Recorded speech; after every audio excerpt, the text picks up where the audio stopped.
নমস্কার বন্ধুরা, আমি সুব্রত হালদার। আরেকটি নতুন ভিডিও নিয়ে আজকে চলে এসেছি। তো এটি হলো Bengali 4th semester question pattern.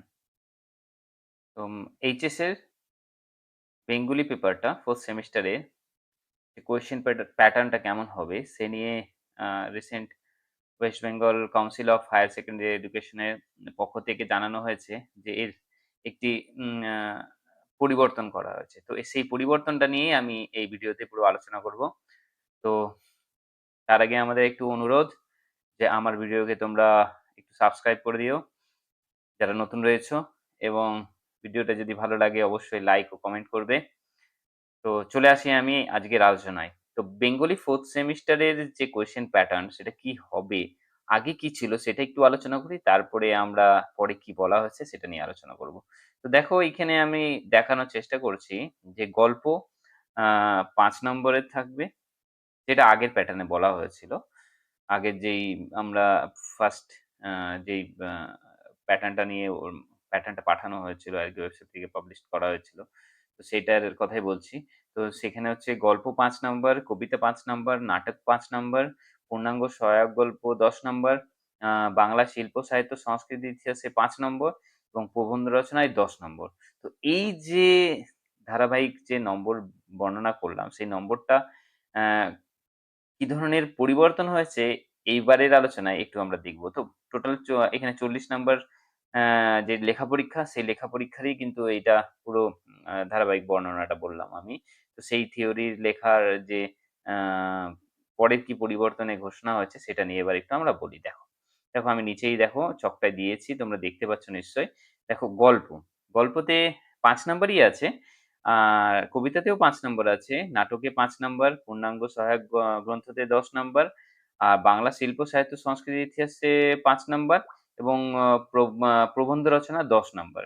তো এখানে একটু স্ট্রাকচারাল কিছু পরিবর্তন করা হয়েছে। দেখো মাঝখানে দেখো টাইপ অফ কোয়েশ্চেনস ৫ এবং ১০ মার্কসের যে টাইপ অফ কোয়েশ্চেনস গুলো কিভাবে করা হবে সেটা বলেছে। দেখো আ একটা ৫ নম্বরের, গোটা ৫ নম্বরের প্রশ্ন থাকতে পারে, অথবা দুটো প্রশ্ন নিয়ে একটা ৫ নম্বর হতে পারে। যেমন ২ প্লাস ৩, এটা হচ্ছে একটা প্রশ্ন।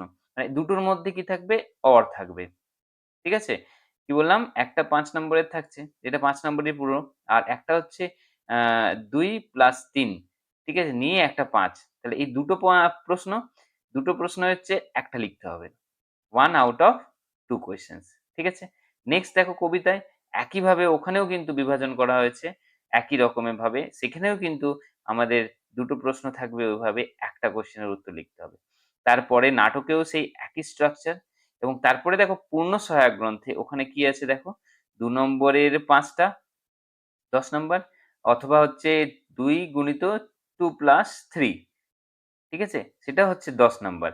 টোটাল হয়ে গেল এই ১০ নাম্বারে কি হবে, আমাদের টোটাল ৪ টা প্রশ্ন থাকছে। এই ৪ টা প্রশ্নের মধ্যে আমাদের ২ টো প্রশ্নের উত্তর লিখতে হবে। ঠিক আছে? খুব ব্যাপারটা কিন্তু খুব দারুণ। যাতে যেই বিভাজনের কোয়েশ্চেন অ্যান্সার গুলো লেখাতে বেশি নাম্বার পাওয়া যায়। তো সেই অর্থে কিন্তু আমি দারুণ বললাম।